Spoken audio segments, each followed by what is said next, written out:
mais uma resolução de física do Alternativo Resolve. Hoje nós vamos resolver o exercício 3 da lista F032. É um exercício de força, envolve leis de Newton.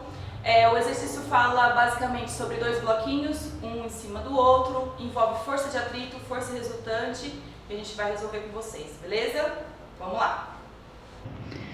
Bom, o exercício nos fornece a massa do bloquinho 1 e a massa do bloquinho 2.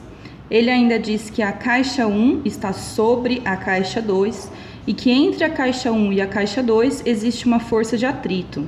Lembrando que a força de atrito é uma força de ação e reação, então ela existe entre o bloquinho 1 e 2. Se o bloco 1 faz uma força de atrito no bloco 2, o bloco 2 devolve essa força de atrito no bloco 1, na mesma direção, sentidos opostos e com o mesmo módulo.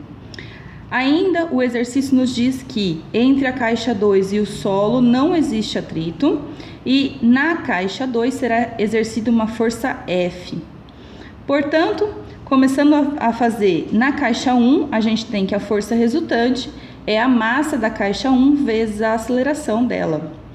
A força resultante, então, é a própria força de atrito, que é a única força existente na caixa 1. Então, a força de atrito é igual a massa 1 vezes a aceleração.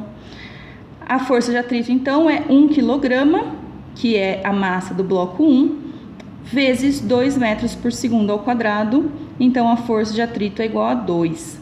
Lembrando que como a força de atrito é igual para as duas, porque é ação e reação, a força de atrito 1 é igual à força de atrito 2.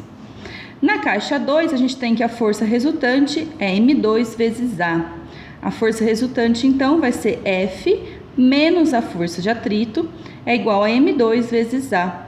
A força F menos 2 newtons é igual a 2 kg vezes 2 metros por segundo ao quadrado. Chegamos, então, que a força F exercida no bloquinho 2 vale 6 newtons, alternativa A.